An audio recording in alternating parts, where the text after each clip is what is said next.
ಎಲ್ಲರಿಗೂ ನಮಸ್ಕಾರ. ನಾನು ಸುಜಾತಾ ದೇವರಮನಿ. ಕಳೆದ ತರಗತಿಯಲ್ಲಿ ನಾವು BA 3ನೇ ಸೆಮಿಸ್ಟರಿನ 6 ಆತ್ಮಕಥೆಗಳ ಆಯ್ದ ಭಾಗಗಳು ಅದರ ಬಗ್ಗೆ ಮಾತಾಡ್ತಾ ಇದ್ವಿ. 6 ಆತ್ಮಕಥೆಗಳ ಆಯ್ದ ಭಾಗಗಳು ಅನ್ನುವ ಅವಶ್ಯಕ ಕನ್ನಡ ಪಠ್ಯವನ್ನು ಇಟ್ಕೊಂಡು ಮಾತಾಡುವಾಗ ಪಠ್ಯದಕ್ಕಿಂತ ಮೊದಲು ಆತ್ಮಕಥೆ ಅಂದ್ರೇನು, ಆತ್ಮಕಥೆಗೂ ಜೀವನ ಚರಿತ್ರೆಗೂ ಇರೋ ವ್ಯತ್ಯಾಸವೇನು, ಆತ್ಮಚರಿತ್ರೆ ಇತರ ಸಾಹಿತ್ಯ ಪ್ರಕಾರಗಳೊಂದಿಗೆ ಯಾವ ರೀತಿ ಸಂಬಂಧವನ್ನು ಹೊಂದಿದೆ, ಕನ್ನಡದಲ್ಲಿ ಆತ್ಮಕಥನಗಳ ಇತಿಹಾಸ ಹೇಗಿದೆ ಅನ್ನೋದನ್ನು ನೋಡಿದ್ವಿ. ಇವತ್ತಿನ ಕ್ಲಾಸಲ್ಲಿ 6 ಆತ್ಮಕಥೆಗಳ ಆಯ್ದ ಭಾಗಗಳು ಪಠ್ಯದಲ್ಲಿನ ಮೊದಲನೆಯ ಆತ್ಮಕಥೆಯ ಆಯ್ದ ಭಾಗವನ್ನು ನೋಡ್ತೀವಿ. ಪಠ್ಯದಲ್ಲಿರೋದು ಮೊದಲನೇ ಆತ್ಮಕಥೆಯ ಆಯ್ದ ಭಾಗ ಯಾವುದು ಅಂತಂದ್ರೆ ದೇ ಜವರೇಗೌಡವರ ಮುದ್ದು ಮಕ್ಕಳಿಗೆ ಪತ್ರಗಳು ಅಂತ. ಆ ಆತ್ಮಕಥೆಯ ಭಾಗವನ್ನು ನೋಡೋಕ್ಕಿಂತ ಮುಂಚೆ ದೇ ಜವರೇಗೌಡವರ ಪರಿಚಯ ಮಾಡಿಕೊಳ್ಳೋಣ. ನಾವೆಲ್ಲಾದರೂ ಹೋದಾಗ ಒಂದು ಸುಂದರವಾದ ಚಿತ್ರವನ್ನು ನೋಡ್ತೀವಿ, ಅದು ನಮಗೆ ಬಹಳ ಇಷ್ಟ ಆಗ್ತದೆ. ಇಷ್ಟ ಆದಾಗ ಆ ಚಿತ್ರ ಬಹಳ ಚಂದದಂತ ಮಾತ್ರ ಹೇಳೋದಿಲ್ಲ, ಇದನ್ನು ಬರೆದವ್ರು ಯಾರು ಅಂತ ಕೇಳ್ತೀವಿ. ಯಾಕಂದರೆ ಅಷ್ಟು ಸುಂದರವಾದಂಥ ಚಿತ್ರವನ್ನು ಬರೆದವರ ಬಗ್ಗೆ ತಿಳ್ಕೋಬೇಕು ಅನ್ನೋ ಕುತೂಹಲ ನಮಗಿದ್ದೇ ಇರ್ತದೆ ರೀ. ಹಾಗೆ ಇವರ ಆತ್ಮಕಥೆ ಒಳಗಡೆ ಇವರ ಜೀವನವನ್ನು ಸಂಪೂರ್ಣವಾಗಿ ನಾವು ನೋಡ್ತೇವೆ ಅಂದ್ರೂ ಕೂಡ ಮೊದಲಿಗೆ ಅವರಿಂದಷ್ಟು ವೈಯಕ್ತಿಕ ಪರಿಚಯ ಮಾಡಿಕೊಂಡು ನಂತರ ಅದನ್ನು ನೋಡೋದು ಒಳ್ಳೆಯದು ಅಂತ ನನಗನ್ನಿಸ್ತದೆ. ಅದಕ್ಕಾಗಿ ಮೊದಲಿಗೆ ದೇ ಜವರೇಗೌಡವರ ಪರಿಚಯ ಮಾಡಿಕೊಂಡು ನಂತರ ಅವರ ಆತ್ಮಕಥೆಯ ಒಂದು ಭಾಗವಾದಂಥ ಮುದ್ದು ಮಕ್ಕಳಿಗೆ ಪತ್ರಗಳು ಅನ್ನೋದನ್ನು ನೋಡೋಣ. ದೇ ಜ ಗೌ ಅನ್ನೋದು ದೇ ಜವರೇಗೌಡ ಅನ್ನುವುದರ ಋಸ್ವರೂಪ ಅಂದರೆ ಸಂಕ್ಷಿಪ್ತ ರೂಪ. ಇವರಿಗೆ ಕುವೆಂಪು ಅವರ ಮಾನಸ ಪುತ್ರ ಅಂತ ಕರೀತಾರೆ. ಇವರು ಕುವೆಂಪುರವರ ಅಚ್ಚುಮೆಚ್ಚಿನ ಶಿಷ್ಯರಾಗಿ ಅವರ ಮಾರ್ಗದರ್ಶನದಿಂದ ಕನ್ನಡ ಸಾರಸ್ವತ ಲೋಕದಲ್ಲಿ ಗದ್ಯ ಲೇಖಕರಾಗಿ ಪ್ರಸಿದ್ಧಿಯನ್ನು ಹೊಂದ್ಯಾರ. ಕುವೆಂಪು ವಿದ್ಯಾವರ್ಧಕ ಸಂಘ ಇದು ದೇಜಗೌ ಅವರ ಕನಸಿನ ಕನ್ನಡಿ. ದೇಜಗೌ ಅವರು ಜುಲೈ 6, 1918 ಒಳಗಡೆ ಜನಿಸ್ತಾರ. ರಾಮನಗರ ಜಿಲ್ಲೆಯ ಚನ್ನಪಟ್ಟಣ ತಾಲೂಕಿನ ಚಕ್ಕೇರಿ ಗ್ರಾಮದೊಳಗಡೆ ಇವರ ಜನನ ಆಗ್ತದೆ.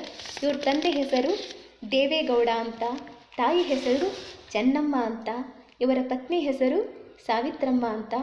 ಇವರಿಗೆ 2 ಜನ ಮಕ್ಕಳು, ಒಬ್ಬರು ಶಶಿಧರ್ ಪ್ರಸಾದ್ ಅಂತ, ಇನ್ನೊಬ್ಬರು ಶಶಿಕಲಾ ಅಂತ.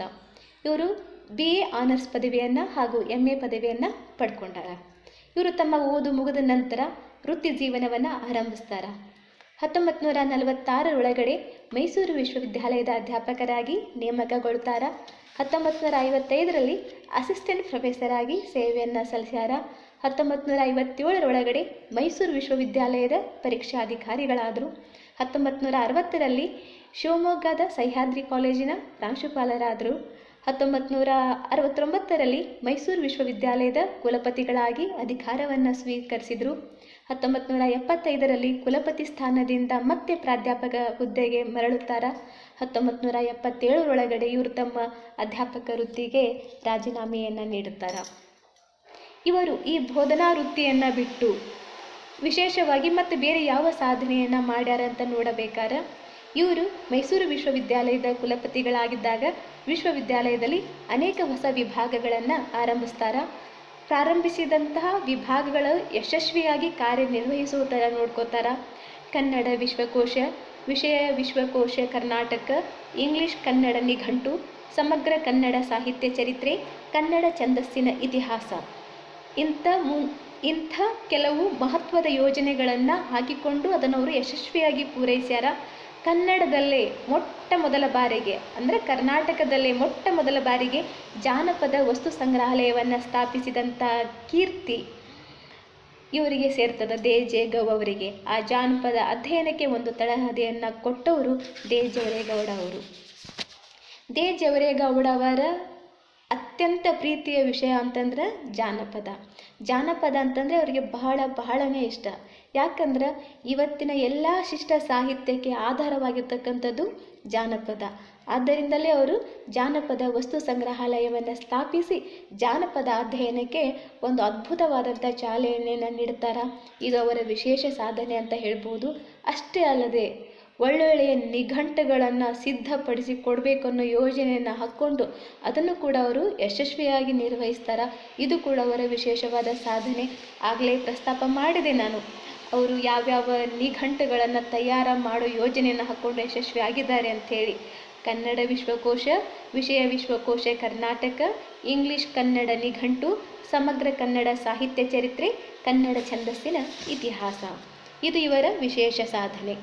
ದೇ ಜವರೇಗೌಡ ಅವರು ಸಾಹಿತ್ಯದ ಬೇರೆ ಬೇರೆ ರೂಪಗಳ ಒಳಗಡೆ ತಮ್ಮದೇ ಆದಂತಹ ಒಂದು ಛಾಪನ್ನು ಮೂಡಿಸ್ಯಾರ. ಸಂಪಾದನಾ ಕ್ಷೇತ್ರದಲ್ಲೂ ಕೂಡ ಇವರು ತಮ್ಮ ಕೈಯನ್ನು ಜೋಡಿಸ್ಯಾರ. ಅಂದರೆ ಹಲವಾರು ಕೃತಿಗಳನ್ನು ಸಂಪಾದನೆ ಮಾಡಿದಂಥ ಕೀರ್ತಿ ಕೂಡ ದೇ ಜವರೇಗೌಡ ಅವರಿಗೆ ಸಲ್ತದೆ. ಹಾಗಾದರೆ ಅವರು ಸಂಪಾದನೆ ಮಾಡಿದಂಥ ಕೃತಿಗಳು ಯಾವ್ಯಾವು ಅಂತ ನೋಡಬೇಕಾದ್ರೆ, ಒಂದು ಕಬ್ಬಿಗರ ಕಾವ, ಎರಡನೇದು ಜೈಮಿನಿ ಭಾರತ, ಮೂರನೇದು ಧರ್ಮಾಮೃತ ಸಂಗ್ರಹ, ನಾಲ್ಕನೇದು ನಳಚರಿತ್ರೆ, ಐದನೇದು ಲೀಲಾವತಿ ಪ್ರಬಂಧ, ಆರನೇದು ಸಾಹಿತ್ಯಾರಾಧನೆ. ಹೀಗೆ ಹಲವು ಸಂಪಾದಿತ ಕೃತಿಗಳನ್ನು ನೋಡ್ಬೋದು ಅವರು ಸಂಪಾದನೆ ಮಾಡಿದ್ದು. ಹಾಗೆ ಸಂಶೋಧನಾ ಮತ್ತು ವಿಮರ್ಶಾ ಕ್ಷೇತ್ರಕ್ಕೂ ಕೂಡ ಇವರು ತಮ್ಮದಾದಂಥ ಕೊಡುಗೆಯನ್ನು ಕೊಟ್ಟಾರ. ಇವರು ಬರೆದಂಥ ಸಂಶೋಧನಾ ಮತ್ತು ವಿಮರ್ಶಾ ಕೃತಿಗಳು ಯಾವುವು ಅಂತಂದ್ರೆ ಕುವೆಂಪು ಶೈಲಿ, ಇಣುಕು ನೋಟ, ಗದ್ಯ ಶೈಲಿ, ಗದುಗಿನ ಭಾರತ, ಶ್ರೀರಾಮಾಯಣ ದರ್ಶನಂ, ವಚನಚಂದ್ರಿಕೆ ಮುಂತಾದವು. ಇವರು ಬರೆದಂಥ ವಿಮರ್ಶಾ ಗ್ರಂಥಗಳು ಹಾಗೂ ಸಂಶೋಧನಾ ಗ್ರಂಥಗಳು. ಇವರ ಪ್ರೀತಿಯ ಮತ್ತು ಆಸಕ್ತಿಯ ಸಾಹಿತ್ಯ ರೂಪ ಅಂತಂದರೆ, ಸಾಹಿತ್ಯ ಕ್ಷೇತ್ರ ಅಂತಂದರೆ ಜಾನಪದ. ಅಲ್ಲಿ ಕೂಡ ಅವರು ಒಳ್ಳೊಳ್ಳೆ ಕೃತಿಗಳನ್ನು ಜಾನಪದ ಲೋಕಕ್ಕೆ ಕೊಟ್ಟಾರ. ಜಾನಪದ ಅಧ್ಯಯನ, ಜಾನಪದ ವಾಹಿನಿ, ಜಾನಪದ ಸೌಂದರ್ಯ, ಜನಪದ ಗೀತಾಂಜಲಿ, ಹೀಗೆ ಜನಪದಕ್ಕೆ ಸಂಬಂಧಪಟ್ಟಂಗ ಹಲವಾರು ಕೃತಿಗಳನ್ನು ಇವರು ಬರೆದಾರ. ಅಷ್ಟೇ ಅಲ್ಲ, ಕೆಲವೊಂದು ಪ್ರಬಂಧ ಸಂಕಲನಗಳನ್ನು ಕೂಡ ಬರೆದಾರ. ಕೆನೆ ಅನ್ನೋದು ಒಂದು ಪ್ರಬಂಧ ಸಂಕಲನ, ತೆನೆ ಅನ್ನೋದು ಒಂದು ಪ್ರಬಂಧ ಸಂಕಲನ, ಬೆರಕೆ ಸೊಪ್ಪು ಅಂತಕ್ಕಂಥ ಪ್ರಬಂಧ ಸಂಕಲನವೂ ಕೂಡ ಬರೆದಾರ. ಹೀಗೆ ಪ್ರಬಂಧ ಸಂಕಲನದಲ್ಲೂ ಕೂಡ ಅವರದೇ ಆದಂಥ ಒಂದು ವಿಶಿಷ್ಟತೆಯನ್ನು ಅವರು ಮೆರೆದಾರ. ಅಷ್ಟೇ ಅಲ್ಲ, ಐತಿಹಾಸಿಕ ಕಾದಂಬರಿಗಳನ್ನು ಕೂಡ ಬರೆದಾರ. ಕಡುಗಲಿ ಕುಮಾರರಾಮ, ಬೆಂಗಳೂರು ಕೆಂಪೇಗೌಡ, ಇವು ಅವ್ರು ಬರೆದಂಥ ಐತಿಹಾಸಿಕ ಕಾದಂಬರಿಗಳು. ಎಲ್ಲವನ್ನ ಬರೆದಂಥ ಇವರಿಗೆ ತಮ್ಮ ಬದುಕನ್ನು ಬರ್ಕೋಬೇಕು ಅಂತ ಅನಿಸ್ತು. ಅದಕ್ಕೆ ಅವರು ತಮ್ಮ ಬದುಕನ್ನು ಬರ್ಕೊಳ್ಳಿಕ್ಕೆ ಸ್ಟಾರ್ಟ್ ಮಾಡ್ತಾರೆ. ಆ ಬದುಕೆ ಅವರ ಆತ್ಮಕಥೆ. ಅದರ ಹೆಸರು ಹೋರಾಟದ ಬದುಕು ಅಂತ. ಅದಕ್ಕೆ ಮತ್ತೊಂದು ಹೆಸರದ ರೀ ನೆನಪಿನ ಬುತ್ತಿ ಅಂತ. ಇಷ್ಟೆಲ್ಲ ಮಾಡಿದಂಥ ಇವರು ಬೇರೆ ಬೇರೆ ಭಾಷೆಗಳಲ್ಲೂ ಕೂಡ ಜ್ಞಾನವನ್ನು ಸಂಪಾದನೆ ಮಾಡಿದರು. ಕನ್ನಡ ಭಾಷೆನಷ್ಟೇ ಅಲ್ಲದೆ ಬೇರೆ ಭಾಷೆಗಳಲ್ಲೂ ಕೂಡ ಅವರಿಗೆ ಒಂದು ಪ್ರಬುದ್ಧತೆ ಇತ್ತು, ವಿದ್ವತ್ತಿತ್ತು. ಆದ್ದರಿಂದ ಹಲವಾರು ಕೃತಿಗಳನ್ನು ಅವರು ಬೇರೆ ಭಾಷೆಯಿಂದ ಕನ್ನಡಕ್ಕೆ ಅನುವಾದ ಮಾಡ್ಯಾರ. ಒಂದನೇದು ಗುರು ನಾನಕ್, ಎರಡನೇದು ಟಾಲ್ಸ್ಟಾಯ್ 2 ನಾಟಕಗಳು, ಮೂರನೇದು ಯುದ್ಧ ಮತ್ತು ಶಾಂತಿ, ನಾಲ್ಕನೇದು ಹಮ್ಮು ಬಿಮ್ಮು, ಹೀಗೆ ಮುಂತಾದ ಕೃತಿಗಳನ್ನು ಕನ್ನಡಕ್ಕೆ ಅನುವಾದ ಮಾಡಿಕೊಟ್ಟಾರ. ಕನ್ನಡ ಅನುವಾದ ಕ್ಷೇತ್ರದೊಳಗಡೆ ಬೇರೆ ಭಾಷೆಯಲ್ಲಿನ ಸಾಹಿತ್ಯದ ವಿಶೇಷತೆ ಏನು ಅನ್ನೋದನ್ನು ನಮಗೆ ಮನಗಾಣಿಸಿಕೊಟ್ಟಿದ್ದಾರೆ. ಇವರು ಸಾಹಿತ್ಯ ಲೋಕಕ್ಕೆ, ಸಾಮಾಜಿಕ ಲೋಕಕ್ಕೆ, ಅದರಲ್ಲೂ ವಿಶೇಷವಾಗಿ ಜಾನಪದ ಲೋಕಕ್ಕೆ ಇವರು ಕೊಟ್ಟಂಥ ಕೊಡುಗೆಯನ್ನು ಗಮನಿಸಿ ಇವರಿಗೆ ಬಹಳಷ್ಟು ಪ್ರಶಸ್ತಿ ಪುರಸ್ಕಾರಗಳು ಕೂಡ ಬಂದವು. ಹಾಗಾದರೆ ಅವರಿಗೆ ಸಂದಂಥ ಪ್ರಶಸ್ತಿ ಪುರಸ್ಕಾರಗಳು ಯಾವ್ಯಾವು? ಒಂದನೇದು ಕರ್ನಾಟಕ ವಿಶ್ವವಿದ್ಯಾಲಯದಿಂದ ಗೌರವ ಡಾಕ್ಟರೇಟ್ ಪ್ರಶಸ್ತಿ, ಎರಡನೇದು ಕರ್ನಾಟಕ ಸರ್ಕಾರದ ರಾಜ್ಯೋತ್ಸವ ಪ್ರಶಸ್ತಿ, ಮೂರನೇದು ಕರ್ನಾಟಕ ಸರ್ಕಾರದ ಪಂಪ ಪ್ರಶಸ್ತಿ, ಆಮೇಲೆ ಭಾರತ ಸರ್ಕಾರದ ಪದ್ಮಶ್ರೀ ಪ್ರಶಸ್ತಿ, ಕನ್ನಡ ವಿಶ್ವವಿದ್ಯಾಲಯದ ನಾಡೋಜ ಪ್ರಶಸ್ತಿ, ಕರ್ನಾಟಕ ಸರ್ಕಾರದಿಂದ ಕರ್ನಾಟಕ ರತ್ನ ಪ್ರಶಸ್ತಿ, 1977 ಒಳಗಡೆ ಬೆಂಗಳೂರಲ್ಲಿ ನಡೆದಂಥ 47ನೇ ಕನ್ನಡ ಸಾಹಿತ್ಯ ಸಮ್ಮೇಳನದ ಅಧ್ಯಕ್ಷತೆ. ಇದಿಷ್ಟು ದೇ ಜವರೇಗೌಡವರ ಪರಿಚಯ. ದೇ ಜವರೇಗೌಡರ ವೈಯಕ್ತಿಕ ಬದುಕು ಹೆಂಗಿತ್ತು, ವೃತ್ತಿ ಜೀವನ ಹೇಗಿತ್ತು, ಅವರು ಸಾಹಿತ್ಯ ಕ್ಷೇತ್ರಕ್ಕೆ ಕೊಟ್ಟಂಥ ಕೊಡುಗೆ ಏನು, ಆ ಕೊಡುಗೆಗೆ ತಕ್ಕಂಗೆ ಅವರಿಗೆ ಬಂದಂಥ ಪ್ರಶಸ್ತಿ ಪುರಸ್ಕಾರಗಳು ಯಾವ್ಯಾವು ಅನ್ನೋದನ್ನು ನೋಡಿದ್ವಿ. ಒಬ್ಬ ವಿದ್ವಾಂಸನ ಬಗ್ಗೆ ಎಷ್ಟೇ ಹೇಳಿದರೂ ಎಷ್ಟೇ ಕೇಳಿದರೂ ಕಡಿಮೆನೇ, ಮುಗೀತು ಅಂತ ಹೇಳೋಕ್ಕಾಗಲ್ಲ. ಅದು ಕೇಳಿದಷ್ಟು ಹೇಳಿದಷ್ಟು ಹೆಚ್ಚಾಗ್ತಾ ಹೋಗ್ತದೆ.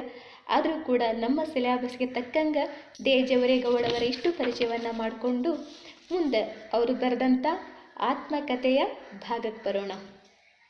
ಸಿಲೆಬಸ್ಗೆ ಮೊದಲನೇ ಆತ್ಮಕಥೆಯ ಭಾಗ ಇಟ್ಟಿದ್ದು ಮುದ್ದು ಮಕ್ಕಳಿಗೆ ಪತ್ರಗಳು ಅಂತ. ಇದನ್ನು ದೇ ಜವರೇಗೌಡವರು ಬರೆದಂಥ ಹೋರಾಟದ ಬದುಕು ಅನ್ನೋ ಆತ್ಮಕಥೆಯಿಂದ ಆಯ್ಕೆ ಮಾಡ್ಕೊಂಡೇವಿ. ದೇ ಜವರೇಗೌಡವರ ಹೋರಾಟದ ಬದುಕನ್ನು 2 ಭಾಗಗಳಲ್ಲಿ ಪ್ರಕಟ ಮಾಡ್ಯಾರ. ಈ ಮುದ್ದು ಮಕ್ಕಳಿಗೆ ಪತ್ರಗಳು ಅನ್ನೋ ಆತ್ಮಕಥೆಯ ಭಾಗವನ್ನು ಹೋರಾಟದ ಬದುಕು ಭಾಗ 1ರಿಂದ ಆಯ್ಕೆ ಮಾಡ್ಕೊಂಡೇವಿ. 3 ತಿಂಗಳು ಪುನಾದೊಳಗಡೆ ಇರ್ತಾರೆ ದೇ ಜಗವ್ ಅವರು. ಅಲ್ಲಿ ಪುನಾದೊಳಗಡೆ ಇದ್ದಂಥ ಸಂದರ್ಭದೊಳಗಡೆ ದೇಜಗೌ ಅವರು ಹೆಂಡತಿ ಮಕ್ಕಳಿಂದ ದೂರವಿದ್ದು ಅನುಭವಿಸಿದಂಥ ಯಾತನೆಗಳನ್ನು ಇಲ್ಲಿ ತಮ್ಮ ಮಕ್ಕಳಿಗೆ ಪತ್ರ ಬರೆಯುವುದರ ಮೂಲಕ ನಿವೇದಿಸಿಕೊಂಡಾರ. ಅಂದರೆ ಪುನಾದೊಳಗಡೆ ಇದ್ದಾಗ ತಮ್ಮ ಹೆಂಡತಿ ಮಕ್ಕಳನ್ನು ಅವರು ಎಷ್ಟು ಮಿಸ್ ಮಾಡಿಕೊಂಡ್ರು, ಅವರ ನೆನಪು ತಮಗೆ ಎಷ್ಟು ಕಾಡ್ತಾ ಇತ್ತು ಅನ್ನೋದನ್ನು ನೆನಪು ಮಾಡ್ಕೊಳ್ಳೋದ್ರ ಜೊತೆಗೆ ನಾನು ಚಿಕ್ಕವನಿದ್ದಾಗ ಬೇರೆ ಕಡೆ ಕಲೀಲಿಕ್ಕೆ ಹೋದಾಗ ನನ್ನ ತಂದೆ ತಾಯಿಗಳನ್ನು ನಾನು ಎಷ್ಟು ಮಿಸ್ ಮಾಡ್ಕೊಂಡಿದ್ದೆ ಅನ್ನೋದನ್ನು ಕೂಡ ಈಗ ಅವರು ನೆನಪಿಸ್ಕೋತಾರೆ. ಹಾಗೆ ತಂದೆ ತಾಯಿಗಳು ಕೂಡ ನನ್ನ ಎಷ್ಟು ಮಿಸ್ ಮಾಡ್ಕೋತಿದ್ರು ಅನ್ನೋದನ್ನು ಕೂಡ ಅವ್ರು ನೆನಪಿಸ್ಕೋತಾರೆ. ಹಾಗಾದರೆ ಮುಂದಿನ ಪಾಯಿಂಟ್ ಅಂತ ನಾವು ನೋಡಬೇಕಾದ್ರೆ ಪುನಾದಲ್ಲಿ ದೇಜಗೌ ಅವರು ಕಳೆದಂಥ ದಿನಗಳು. ಅದರಲ್ಲಿ ಮೊದಲನೇ ಪಾಯಿಂಟ್, ತಾಯಿಯಿಂದ ದೂರವಿದ್ದು ದೇಜಗೌ ಅವರು ಅನುಭವಿಸಿದ ಯಾತನೆಯ ನೆನಪು. ವಿದ್ಯೆಯನ್ನು ಪಡಿಬೇಕು ಅನ್ನೋ ಕಾರಣಕ್ಕಾಗಿ ದೇಜಗೌ ಅವರು ತಾಯಿಯಿಂದ ದೂರ ಆಗಿ ತಾಯಿಯ ಮಡಲನ್ನು ನೆನೆದು ಅತ್ತಿದ್ದುಂಟು. ಓದೋದಕ್ಕಾಗಿ ಕೆಲಸದ ನಿಮಿತ್ತವಾಗಿ ಎಲ್ಲರೂ ಕೂಡ ತಂದೆ ತಾಯಿಗಳನ್ನು ಒಂದು ಊರಲ್ಲಿ ಬಿಟ್ಟು ಇನ್ನೊಂದು ಊರಲ್ಲಿ ನಾವು ಓದಬೇಕಾಗ್ತದೆ, ದುಡಿಬೇಕಾಗ್ತದೆ. ಹಾಗೆ ದೇಜಗೌ ಅವರು ಕೂಡ ತಾಯಿಯನ್ನು ಬಿಟ್ಟು, ತಾಯಿಯ ಮಡಿಲನ್ನು ಬಿಟ್ಟು ಓದೋದಕ್ಕಾಗಿ ಬೇರೆ ಕಡೆಗೆ ಹೋಗ್ತಾರೆ. ಆ ಸಂದರ್ಭದಲ್ಲಿ ತಾಯಿಯ ಮಡಿಲನ್ನು ಕೊಡ್ಕೊಂಡು ಅವರು ತುಂಬಾ ಅಳ್ತಾ ಇದ್ರು. ಆಮೇಲೆ ಅದು ವಿದ್ಯಾರ್ಥಿ ನಿಲಯದ ಆವರಣದೊಳಗಡೆ, ಕಾಲೇಜಿನ ಆವರಣದೊಳಗಡೆ ಹುಚ್ಚರ ಥರ ತಿರುಗಾಡ್ತಾ ಇದ್ರು ತಂದೆ ತಾಯಿಗಳನ್ನು ನೆನಪಿಸ್ಕೊಂಡು. ಆ ಸಮಯದೊಳಗಡೆ ಅವರಿಗೆ ಊರಿನ ಕಡೆ ಗಮನ ಇತ್ತು, ಓದಿನ ಕಡೆ ಸ್ವಲ್ಪ ಕೂಡ ಗಮನ ಇರಲಿಲ್ಲ. ಆದರೂ ಕೂಡ ಮುಗಿದ ಮೇಲೆ ಊರಿಗೆ ಹೋಗ್ಬೋದಲ್ಲ ಅನ್ನುವ ಭರವಸೆಯಿಂದ ಇವತ್ತೊಂದು ದಿವಸ ಆಯಿತು, ಇನ್ನಿಷ್ಟು ದಿವಸ ಬಿಟ್ಟು ನಾನು ಊರಿಗೆ ಹೋಗ್ತೀನಿ, ಹಿಂಗೆ ದಿನಗಳನ್ನು ಎಣಿಸ್ತಾ ಅವರು ತಾವು ವಿದ್ಯೆಯನ್ನು ಕಲಿತಾ ತಾಯಿಯಿಂದ ದೂರವಿದ್ದು ತಾಯಿ ತಂದೆಗಳ ನೆನಪೊಳಗಡೆ ದಿನಗಳನ್ನು ಕಳೀತಾ ಇದ್ದರು. ಪ್ರತಿ ದಿವಸ ಅವರು ಕೌಂಟ್ ಮಾಡ್ತಾಯಿದ್ರು, ನಾನು ಯಾವಾಗ ಊರಿಗೆ ಹೋಗ್ತೀನಿ, ಯಾವಾಗ ತಂದೆ ತಾಯಿಗಳನ್ನು ನೋಡ್ತೀನಿ ಅಂಥೇಳಿ. ಅದನ್ನು ಅವರು ನೆನಪಿಸ್ಕೋತಾ ಇದ್ದಾರೆ. ಪುಣಾದೊಳಗಡೆ ಇದ್ದಾಗ ನಾನು ನನ್ನ ತಂದೆ ತಾಯಿಗಳನ್ನು ಎಷ್ಟು ಮಿಸ್ ಮಾಡ್ಕೋತಿದ್ನು, ನನ್ನ ಮಕ್ಕಳು ಕೂಡ ನನ್ನನ್ನು ಅಷ್ಟೇ ಮಿಸ್ ಮಾಡ್ಕೋತಾರೆ ಅಂತ ಅವ್ರಿಗೆ ಅನ್ನಿಸ್ತಾ ಇದ್ದಾರೆ. ಅದಕ್ಕಾಗಿ ಅವರು ತಮ್ಮ ತಂದೆ ತಾಯಿಗಳ ನೆನಪು ಮಾಡಿಕೊಂಡು ಅವರಿಂದ ದೂರ ಇದ್ದು ಅವರು ಅನುಭವಿಸಿದಂಥ ಯಾತನೆಯನ್ನು ನಮ್ಮ ಜೊತೆ ಹಂಚ್ಕೋತಾರೆ. ಅವ್ರು ಒಂದೇ ಒಂದು ಮಾತು ಸಾಕು, ಅವ್ರ ತಂದೆ ತಾಯಿಗಳನ್ನು ಬಿಟ್ಟಿದ್ದವ್ರು ಎಷ್ಟು ಕಷ್ಟ ಅನುಭವಿಸಿದ್ರು ಅನ್ನೋದಕ್ಕೆ.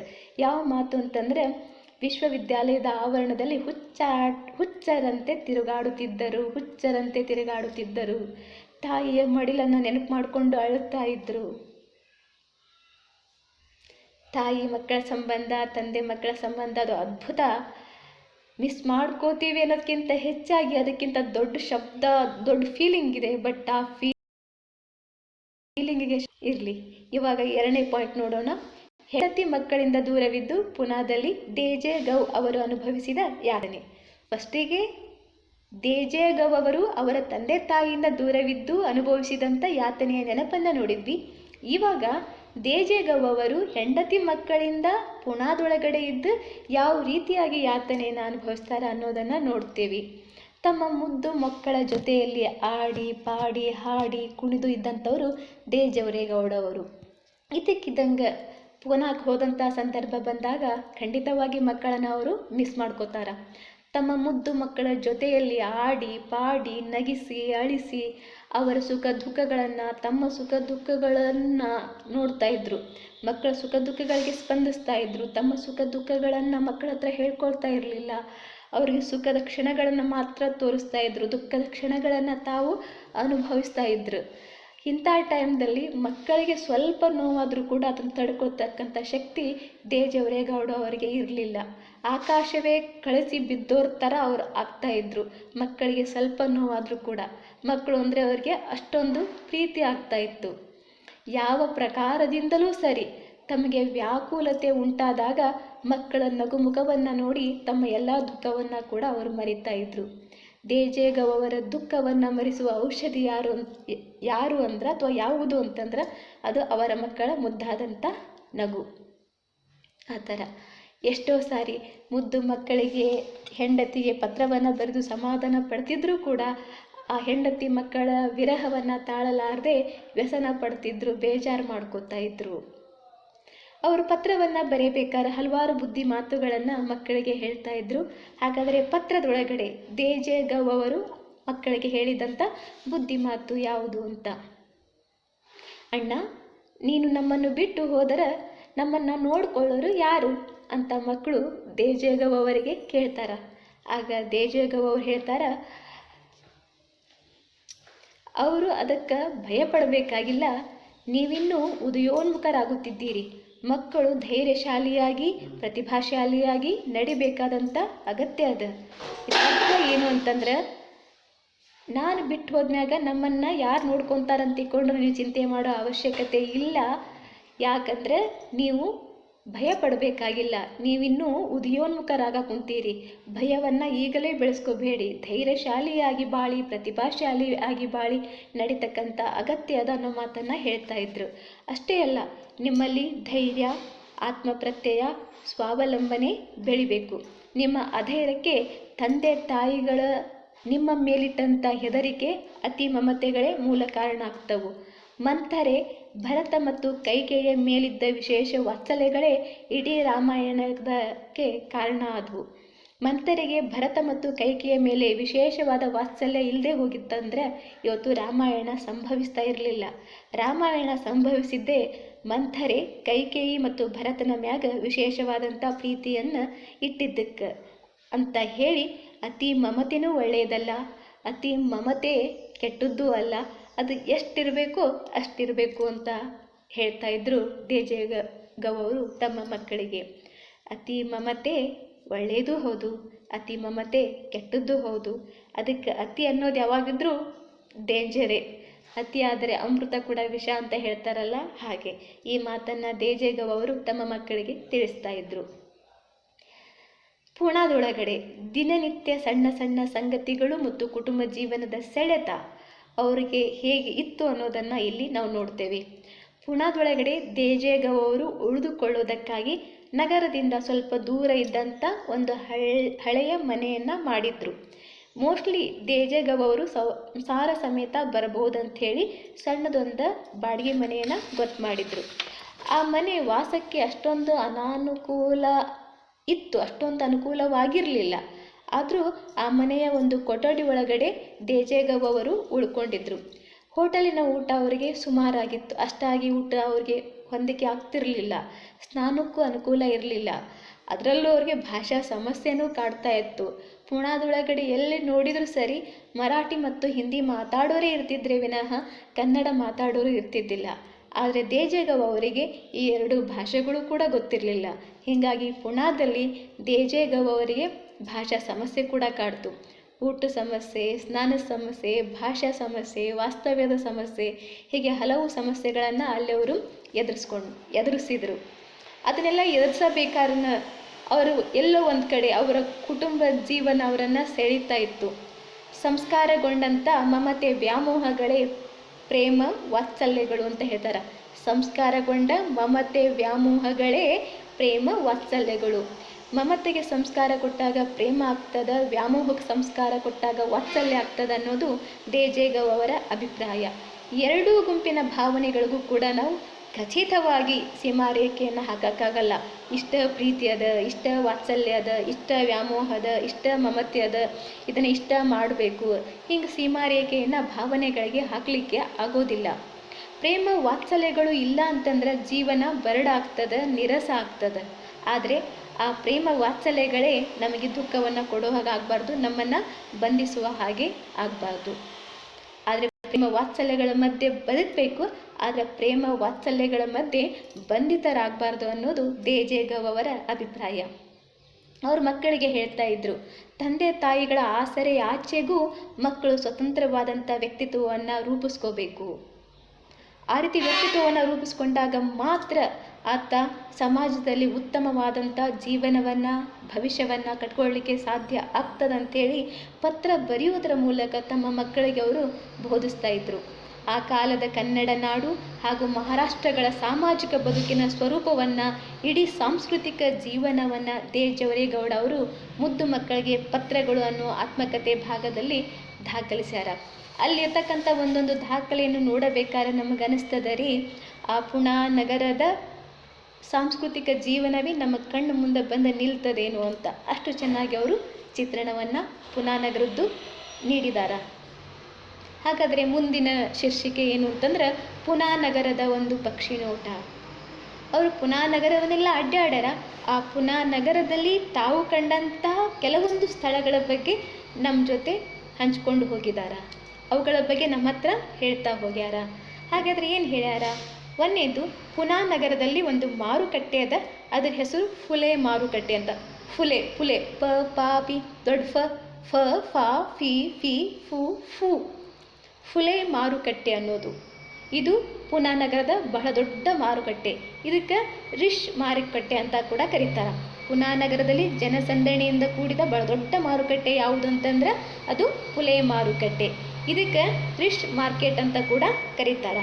ಸ್ವಾತಂತ್ರ್ಯ ಬಂದ ಮೇಲೆ ಫುಲೆ ಮಹಾರಾಜ್ ಅಂತಕ್ಕಂಥ ಒಬ್ಬ ಸಂತರ ಹೆಸರನ್ನು ಆ ಮಾರುಕಟ್ಟೆಗೆ ಇಟ್ರಂತ. ಆ ಮಾರುಕಟ್ಟೆಯ ಮುಂಭಾಗದ ಚೌಕದೊಳಗೆ ತಿಲಕರ ಒಂದು ಮೂರ್ತಿ ಅದ. ಬಾಲ್ ಗಂಗಾಧರ್ ತಿಲಕವರ ಒಂದು ಮೂರ್ತಿ ಅದ. ನೆಕ್ಸ್ಟ್ ಇಲ್ಲಿ ಬಂದಾಗ ಬಸ್ ಸಂಚಾರ ವ್ಯವಸ್ಥೆ ಇಲ್ಲಿ ಹೆಂಗಿತ್ತು ಅಂತಂದ್ರೆ, ಪುನಾದೊಳಗಡೆ ಬಸ್ ಸಂಚಾರ ವ್ಯವಸ್ಥೆ ಬಹಳಷ್ಟು ವ್ಯವಸ್ಥಿತವಾಗಿತ್ತು. ಇಲ್ಲಿ ಕ್ಯೂ ಪದ್ಧತಿ ಇತ್ತು. ಯಾವ ಪೊಲೀಸರ ಕಾಟನೂ ಇಲ್ಲದಂಗೆ ಬಹಳ ಯಶಸ್ವಿಯಾಗಿ ಆ ಕ್ಯೂ ಪದ್ಧತಿಯನ್ನು ಜನ ಅನುಸರಿಸ್ಕೊಂಡು ಹೋಗ್ತಾ ಇದ್ರು. ಯಾರೊಬ್ಬರು ಕೂಡ ನಿಯಮವನ್ನು ಮೀರ್ತಾ ಇರಲಿಲ್ಲ. ಈ ಕಡೆ ಬಸ್ಸುಗಳ ಒಳಗಡೆ ಹೆಂಗಸರಿಗೆ ಪ್ರತ್ಯೇಕ ಸ್ಥಾನ ಅಂತ ಇರಲಿಲ್ಲ ರೀ. ಕಾಮನ್ನಾಗಿ ಸ್ಥಾನಗಳು ಸೀಟುಗಳು ಇರ್ತಾ ಇದ್ವು. ಆದರೆ ಹೆಣ್ಣು ಮಕ್ಕಳಿಗಾಗಿ ವಿಶೇಷವಾದಂಥ ಸೀಟುಗಳನ್ನು ಬಸ್ಸಲ್ಲಿ ಇಟ್ಟಿರಲಿಲ್ಲ. ಯಾರು ಎಲ್ಲಿ ಬೇಕಾದರೂ ಕೂತ್ಕೋಬಹುದಾಗಿತ್ತು. ಹೆಂಗಸರು ಗಂಡಸರು ಅಕ್ಕಪಕ್ಕದಲ್ಲಿ ಸಂಕೋಚ ಇಲ್ಲದೇ ಕೂತ್ಕೋತಾ ಇದ್ರು. ಇದೇ ಪದ್ಧತಿಯನ್ನು ಅವರು ಮದ್ರಾಸ್ನಲ್ಲೂ ಕೂಡ ನೋಡಿದ್ರು ದೇಜೇಗೌ ಅವರು. ಇದು ಮಾನಸಿಕ ಬೆಳವಣಿಗೆಗೆ ತುಂಬ ಸಹಾಯಕಾರಿ ಆಗ್ತದೆ ಅನ್ನೋದು ದೇಜೇಗೌ ಅವರ ಅಭಿಪ್ರಾಯ. ಹೆಣ್ಣು ಗಂಡು ಅಂತಕ್ಕಂಥ ಭೇದ ಭಾವ ಇಲ್ಲದೆ ಮನುಷ್ಯರು ಮನುಷ್ಯರನ್ನು ಗೌರವಿಸುವ ಹಾಗೆ, ಮನುಷ್ಯರು ಮನುಷ್ಯರನ್ನು ಪ್ರೀತಿಸುವ ಹಾಗೆ, ಮನುಷ್ಯರು ಮನುಷ್ಯರಿಗೆ ಸ್ಪಂದಿಸುವ ಹಾಗೆ ಎಲ್ಲರೂ ಇದ್ದುಬಿಟ್ಟಿವೆ ಅಂತಂದ್ರೆ ಮನಸ್ಸು ವಿಶಾಲ ಆಗ್ತದೆ, ಬದುಕು ಕೂಡ ವಿಶಾಲ ಆಗ್ತದೆ, ಮಾನಸಿಕ ಬೆಳವಣಿಗೆ ಹೊಂದುತ್ತದೆ. ಸಣ್ಣ ಸಣ್ಣ ವಿಷಯಗಳ ಬಗ್ಗೆ ಅಥವಾ ಒಂದು ಸಂಕುಚಿತ ಮನೋಭಾವನೆಗಳಂತ ಏನಿರ್ತಾವಲ್ಲ ಅವು ನಮ್ಮಲ್ಲಿ ಸುಟ್ಟು ಹೋಗ್ತಾವ್ರಿ. ಯಾವಾಗಂತಂದ್ರೆ ಮನಸ್ಸು ವಿಶಾಲ ಆದಾಗ. ಅದಕ್ಕೆ ಹೇಳ್ತಾರ, ಗಂಡು ಹೆಣ್ಣುಗಳು ಅಕ್ಕಪಕ್ಕದಲ್ಲಿ ಕೂತುಕೊಳ್ಳೋದ್ರಿಂದ ಅದು ತಪ್ಪು ಅನ್ನೋ ಅಭಿಪ್ರಾಯ ಅಲ್ಲ, ಅದರಿಂದ ಮಾನಸಿಕ ಬೆಳವಣಿಗೆ ಆಗ್ತದೆ. ಅಲ್ಲಿ ಲಿಂಗ ಮುಖ್ಯ ಆಗಿರೋದಿಲ್ಲ, ಅಲ್ಲಿ ಮನುಷ್ಯರನ್ನು ಮನುಷ್ಯರಾಗಿ ನೋಡಬೇಕು ಅನ್ನೋದು ದೇಜೇಗೌ ಅವರು ಹೇಳ್ತಾರೆ. ಹಾಗಾದರೆ ಪುನಾ ನಗರದೊಳಗಡೆ ಯಾವ ಹಬ್ಬವನ್ನು ಬಹಳ ವಿಜೃಂಭಣೆಯಿಂದ ಆಚರಿಸ್ತಾರ? ಕರ್ನಾಟಕದಲ್ಲಿ ಯುಗಾದಿ ಹಬ್ಬವನ್ನು ನಾವು ಹೆಂಗೆ ವಿಜೃಂಭಣೆಯಿಂದ ಆಚರಿಸ್ತೇವೋ ಹಂಗೆ ಪುಣಾದೊಳಗಡೆ ಮಕರ ಸಂಕ್ರಾಂತಿ ಹಬ್ಬವನ್ನು ಬಹಳ ವಿಜೃಂಭಣೆಯಿಂದ ಆಚರಿಸ್ತಾರೆ. ದೇಜೇಗೌ ಅವರ ಅಭಿಪ್ರಾಯದೊಳಗಡೆ ಯುಗಾದಿಗಿಂತ ಮಕರ ಸಂಕ್ರಾಂತಿನೇ ಆಚರಣೆ ಮಾಡಲಿಕ್ಕೆ ಬಹಳ ಯೋಗ್ಯವಾದ ಹಬ್ಬ ಅಂತ ಅವ್ರು ಹೇಳ್ತಾರೆ. ಕಾರಣ ಏನು ಅಂತಂದ್ರೆ, ಪ್ರಕೃತಿ ಒಳಗಡೆ ಸಚರಾಚರ ಚೇತನದೊಳಗಡೆ ಒಂದು ಹೊಸ ಕ್ರಾಂತಿ ಮೂಡೋದು ಮಕರ ಸಂಕ್ರಾಂತಿ ಒಳಗಡೆ. ಜೀವನದಲ್ಲೂ ಇಂಥ ಒಂದು ಸಂಕ್ರಾಂತಿ ಆಗಬೇಕು ಅಂತ ಮಕ್ಕಳಿಗೆ ಅವರು ಉಪದೇಶ ಮಾಡ್ತಾಯಿದ್ರು. ಪ್ರತಿ ಮಕರ ಸಂಕ್ರಾಂತಿಯೊಡನೆ ಜೀವನ ಸಂಕ್ರಾಂತಿ ಪ್ರಾರಂಭವಾಗಬೇಕು ಅಂತ ಜಗನ್ನೇಮಕ ಶಕ್ತಿಯನ್ನು ಅವರು ಪ್ರಾರ್ಥನೆ ಮಾಡ್ತಾಯಿದ್ರು. ನಿಮ್ಮ ಜೀವನದಲ್ಲಿ ಪ್ರತಿ ಸಂಕ್ರಾಂತಿಯೂ ಕೂಡ ಕ್ರಾಂತಿಯನ್ನು ತರಲಿ ಅಂತ ದೇಜೇಗೌ ಅವರು ತಮ್ಮ ಮಕ್ಕಳಿಗೆ ಹಾರೈಸ್ತಾ ಇದ್ರು. ಮಕರ ಸಂಕ್ರಾಂತಿ ಅನ್ನೋದು ಏನಿದೆಯಲ್ಲ, ಬರೀ ಮಕರ ಸಂಕ್ರಾಂತಿ ಆಗೋದು ಬೇಡ, ಅದು ಎಲ್ಲರ ಬದುಕಿನಲ್ಲೂ ಕೂಡ ಒಂದು ಕ್ರಾಂತಿಯನ್ನು ಹುಟ್ಟು ಹಾಕಲಿ ಅನ್ನೋದು ದೇಜೇಗೌ ಅವರ ಆಸೆ. ಆ ಆಸೆಯನ್ನು ಅವರು ತಮ್ಮ ಮಕ್ಕಳಿಗೂ ಕೂಡ ಹೇಳಿ ಮಕರ ಸಂಕ್ರಾಂತಿ ನಿಮ್ಮ ಬದುಕಲ್ಲಿ ಹೊಸ ಕ್ರಾಂತಿಯನ್ನು ಹುಟ್ಟಿಸ್ಲಿ ಅನ್ನುವ ಹಾರೈಕೆಯನ್ನು ಮಕ್ಕಳಿಗೆ ನೀಡ್ತಾ ಇದ್ದರು. ಪುನಾದಲ್ಲಿ ಒಂದು ರಸ್ತೆ ಅದ ರೀ, ಎರವಾಡ ರಸ್ತೆ ಅಂತ ಹೇಳಿ. ಇವರು ಪ್ರತಿದಿನ ಸಾಯಂಕಾಲ ವಾಕಿಂಗ್ ಹೋದಾಗ ಎರವಾಡ ರಸ್ತೆ ಕಡೆ ಹೋಗ್ತಾಯಿದ್ರು. ಎರವಾಡ ರಸ್ತೆ ಕಡೆ ಹೋದ ತಕ್ಷಣ ಅವ್ರಿಗೆ ಒಬ್ಬ ವ್ಯಕ್ತಿ ಬೇಡ ಅಂದರೂ ಕೂಡ ನೆನಪಾಗ್ತಾ ಇದ್ರು. ಅವ್ರು ಯಾರು ಅಂತಂದ್ರೆ ನಮ್ಮ ಮಹಾತ್ಮ ಗಾಂಧೀಜಿ. ಕಾರಣ ಏನು ಅಂತಂದ್ರೆ, ಮಹಾತ್ಮ ಗಾಂಧೀಜಿಯವರು ಬಹಳ ದಿವಸ ಜೈಲು ವಾಸವನ್ನು ಅನುಭವಿಸಿದ್ದು ಇಲ್ಲಿಯೇ. ಎರವಾಡದಲ್ಲಿ ಒಂದು ಜೈಲದ, ಆ ಜೈಲಿನಲ್ಲಿ ಮಹಾತ್ಮ ಗಾಂಧೀಜಿಯವರು ಬಹಳ ಕಾಲ ಜೈಲು ವಾಸವನ್ನು ಅನುಭವಿಸಿದ್ರು. ಹೀಗಾಗಿ ಅಲ್ಲಿ ಹೋದ ತಕ್ಷಣ ದೇಜೇಗೌ ಅವರಿಗೆ ಮಹಾತ್ಮ ಗಾಂಧೀಜಿಯವರ ನೆನಪಾಗ್ತಿತ್ತು. ಹಾಗೆ ಎರವಾಡ ರಸ್ತೆಯಲ್ಲಿ ಸುತ್ತಾಡ್ತಾ ಮುಂದೆ ಬಂದಾಗ ರಸ್ತೆಯ ಎಡಕ್ಕ ಬಲಕ್ಕ ಸಣ್ಣ ಸಣ್ಣ ಗುಡಿಸಲುಗಳು ಕಾಣಿಸ್ತಾ ಇದ್ದವು ರೀ. ಆ ಗುಡಿಸಲೊಳಗೆ ಏನಿದ್ವು ಅಂತಂದ್ರೆ, ಒಂದೆರಡು ಹರಕು ಬಟ್ಟಿ, ಒಂದೆರಡು ಡಬ್ಬಿ, ಮಡಿಕೆ, ಕುಡಿಕೆ ಇಷ್ಟ ಇರ್ತಿದ್ವು ರೀ. ಅದ್ರ ಉದ್ದಗಲ ಎಷ್ಟು ಅಂತಂದ್ರೆ 45ರಿಂದ 46 ಚದರಡಿ. ಅಷ್ಟ ಜಗದಾಗ 5-6 ಮಕ್ಕಳು ಇರ್ತಿದ್ರು, ಗಂಡ ಇರ್ತಿದ್ರು, ಹೆಂಡತಿ ಇರ್ತಿದ್ರು. ಮಕ್ಕಳು ಅಲ್ಲೇ ಮನ ಕಲಕುವಂತೆ ಒದ್ದಾಡ್ತಾ ಇದ್ರು. ಒಂದು ಮಗು ಕಾಲಲ್ಲಿ ಬಿದ್ದಿರ್ತಾ ಇತ್ತು, ಒಂದು ಮಗು ಹೆಗಲ ಮೇಲೆ ಇರ್ತಾ ಇತ್ತು, ಇನ್ನೆರಡು ಮಕ್ಕಳು ಅಲ್ಲೇ ಮಲ್ಕೊಂಡಿರ್ತಿದ್ವು, ಮತ್ತೊಂದು ಮಗ ಇಲ್ಲೇ ಬಗಲಾಗಿರ್ತಿತ್ತು. ಹಿಂಗೆ ಮಕ್ಕಳು ಎಲ್ಲೆಂದರಲ್ಲಿ ಒದ್ದಾಡ್ತಾ ಇದ್ವು. ತಂದೆ ಆ ಮನೆಯ ಯಾವುದೋ ಒಂದು ಮೂಲೆ ಒಳಗಡೆ ಹಣೆಗೆ ಕೈ ಇಟ್ಟುಕೊಂಡು ಕುಂತಿರ್ತಾನ. ಪ್ರಪಂಚದ ಭಾರವೆಲ್ಲ ತನ್ನ ಮ್ಯಾಲೆ ಬಿದ್ದತೇನೋ ಅಂತ ಅನಿಸ್ತದೆ ರೀ ಅವನನ್ನು ನೋಡಿದಾಗ. ಆ ರೀತಿಯಾಗಿ ಆ ಮನೆಯ ಯಜಮಾನ, ಆ ಗುಡಿಸಲಿನ ಯಜಮಾನ ಕುಂತಿರ್ತಾನ. ಕಾರಣ ಏನು ಅಂತಂದರೆ ಅವರಿಗೆ ಜೀವನ ನಿರ್ವಹಣೆ ತುಂಬ ಕಷ್ಟ ಆಗಿರ್ತದೆ ರೀ. ಅದಕ್ಕಾಗಿ ತಲೆಗೆ ಕೈ ಕೊಟ್ಟು ಆತ ಚಿಂತಾಕ್ರಾಂತನಾಗಿ ಕುಂತಿರ್ತಾನ. ಅದನ್ನು ನೋಡಿದಾಗ ಜವರೇಗೌಡ ಅವರಿಗೆ ಕಾಲು ಮುಂದೆ ಹೋಗೋದೇ ಇಲ್ಲ. ಒಂದು ಕಡೆ ಸುಂದರವಾದ ಸ್ವರ್ಗೀಯವಾದ ಸೌಧುಗಳು ಮುಗಿಲು ಮುಟ್ಟಾ ಕುಂತವು, ಮತ್ತೊಂದು ಕಡೆ ಆಕಾಶವೇ ಮನೆಯಾದ ದಿಗಂಬರರು ಹೊಟ್ಟೆಗೆ ಹಿಟ್ಟಿಲ್ಲದೆ ಮೈಗೆ ಬಟ್ಟೆ ಇಲ್ಲದೆ ಸಾಯ್ತಾ ಇದ್ದಾರೆ. ಒಂದು ಕಡೆ ಗಗನಚುಂಬಿ ಮಹಲುಗಳು, ಇನ್ನೊಂದು ಕಡೆ ಆಕಾಶವೇ ಹೊದಿಕೆ, ಭೂಮಿಯೇ ಹಾಸಿಗೆ. ತಿನ್ನೋದಕ್ಕೆ ಅನ್ನ ಇಲ್ಲ, ಹಾಕೋದಕ್ಕೆ ಬಟ್ಟೆ ಇಲ್ಲ. ಪ್ರತಿದಿನ ಸಾವು ಬರ್ತಾ ಇದೆ ಹಸಿವಿನಿಂದ. ಅದನ್ನು ನೋಡಿದ್ದೇ ಜವರೇಗೌಡ ಅವರಿಗೆ ಬಹಳ ಬೇಜಾರಾಗ್ತದೆ. ಅಲ್ಲಿ ಇನ್ನೊಂದು ವಿಷಯವನ್ನು ಅವರು ಪ್ರಸ್ತಾಪ ಮಾಡ್ತಾರೆ. ನಂಗಾಲ್ ಯೋಜನೆಗೆ ಒಂದೊಂದು ಕಲ್ಲು ಹೊತ್ತು ಕಟ್ಟಿದವರು ಇವರು. ಇಲ್ಲಿ ಯರವಾಡ ರಸ್ತೆ ಅಕ್ಕಪಕ್ಕ ಏನು ಗುಡಿಸಲ್ದಾಗ ವಾಸ ಮಾಡಕ್ಕಂತಾರಲ್ಲ, ಇವ್ರು ಯಾರು ಗೊತ್ತಾ? ನಂಗಾಲ್ ಯೋಜನೆಗೆ ಒಂದೊಂದು ಕಲ್ಲನ್ನು ಹೊತ್ತು ಕಟ್ಟಿದವರು ಇವರು. ಆದರೆ ಇವತ್ತವರಿಗೆ ನಿಲ್ಲಾಕ ಮನೆ ಇಲ್ಲ, ಕೂರಾಕ ಜಾಗ ಇಲ್ಲ. ಈ ಪ್ರಪಂಚದಲ್ಲಿ ನಡೀತಕ್ಕಂಥ ಅನ್ಯಾಯದ ಬಗ್ಗೆ ಯೋಚನೆ ಮಾಡ್ತಾ ಮಾಡ್ತಾ ಮಾಡ್ತಾ ಚಿಂತೆಯಿಂದ ಭಾರ ಆಗಿ ಅವರು ಮೆಲ್ಕ ನಡ್ಕೊಂತ ಹೊಂಟಿರ್ತಾರೆ. ಆ ಟೈಮ್ದಲ್ಲಿ ಅವ್ರಿಗೆ ಕುವೆಂಪುರವರ ಒಂದು ಕವನ ನೆನಪಾಗ್ತದೆ. ಅದೇ ಕಲ್ಕಿ ಕವನ. ಕಲ್ಕಿ ಕವನವನ್ನು ನೆನಪಿಸ್ಕೋತಾ ಅವರು ಯರವಾಡ ರಸ್ತೆಯಿಂದ ಡೆಕ್ಕನ್ ಕಾಲೇಜ್ ಕಡೆ ಹೋಗ್ತಾರೆ.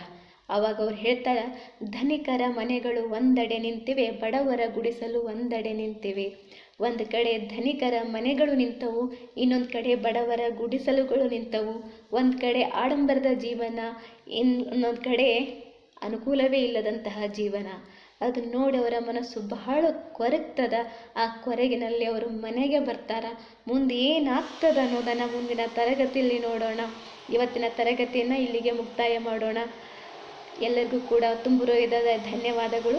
ಹಾಗೆಯೇ ನಿಮ್ಗೆ ಹೇಳಿದ್ರೊಳಗಡೆ ಏನಾದರೂ ಸಂದೇಹಗಳು ಇದ್ದಲ್ಲಿ ನೀವು ಮೆಸೇಜ್ ಬಾಕ್ಸಲ್ಲಿ ಮೆಸೇಜನ್ನು ಹಾಕಬಹುದು. ನಮ್ಮ ಕೈಲಾದಷ್ಟು ಪರಿಹಾರವನ್ನು ಕೊಡಲಿಕ್ಕೆ ನಾವು ಪ್ರಯತ್ನ ಮಾಡ್ತೇವೆ. ಅಥವಾ ನಿಮ್ಮ ಪ್ರಶ್ನೆಗಳಿಗೆ ಉತ್ತರ ನನಗೆ ಗೊತ್ತಿಲ್ಲ ಅಂತಂದ್ರೆ ಗೊತ್ತಿದ್ದವ್ರ ಕಡೆ ತಿಳ್ಕೊಂಬಂದು ಅದನ್ನು ತಮಗೆ ತಿಳಿಸೋ ಪ್ರಯತ್ನವನ್ನು ಖಂಡಿತ ಮಾಡ್ತೀವಿ. ಎಲ್ಲರೂ ಕೂಡ ಈ ಒಂದು ಪಠ್ಯದ ಉಪಯೋಗವನ್ನು ಪಡ್ಕೊಳ್ಳೋಣ ಅಂತ ಹೇಳ್ತೀನಿ. ಇಲ್ಲಿ ನಾನು ಹೇಳ್ತಾ ಇಲ್ಲ, ನೀವು ಕೇಳ್ತಾ ಇಲ್ಲ. ನಾನು ಹೇಳ್ತಾ ಕಲಿತಾ ಇದ್ದೀನಿ. ನೀವು ಕೇಳ್ತಾ ಕಲಿಯೋದ್ರ ಜೊತೆಗೆ ಕಲಿಸ್ತಾ ಇದ್ದೀರಾ. ಇದು ಕಲಿಯುವ ಪ್ರೊಸೆಸ್ ಅಂತ ಏನಿದೆಯಲ್ಲ, ಇದು ಯಾವತ್ತೂ ಕೂಡ ಎಂಡ್ ಆಗಲ್ಲ ರೀ. ಅದು ಯಾವಾಗಲೂ ನಿರಂತರವಾಗಿ ನಡೆದೇ ಇರ್ತದೆ.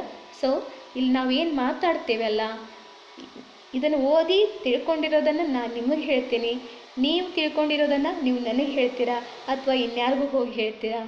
ಇದೇ ಬೋಧನೆ, ಇದೇ ಗುರುಕುಲ, ಇದೇ ಕಾಲೇಜು, ಇದೇ ವಿದ್ಯಾರ್ಜನೆ. ಇದನ್ನು ಬಿಟ್ಟರೆ ಇನ್ನೇನೂ ಇಲ್ಲ. ಹಾಗಾದರೆ ಮುಂದಿನ ತರಗತಿಯಲ್ಲಿ ಮತ್ತೆ ನಾವು ಸಿಗೋಣ ಅಂತ ಹೇಳ್ತೀನಿ. ಎಲ್ಲರಿಗೂ ಕೂಡ ನಮಸ್ಕಾರ.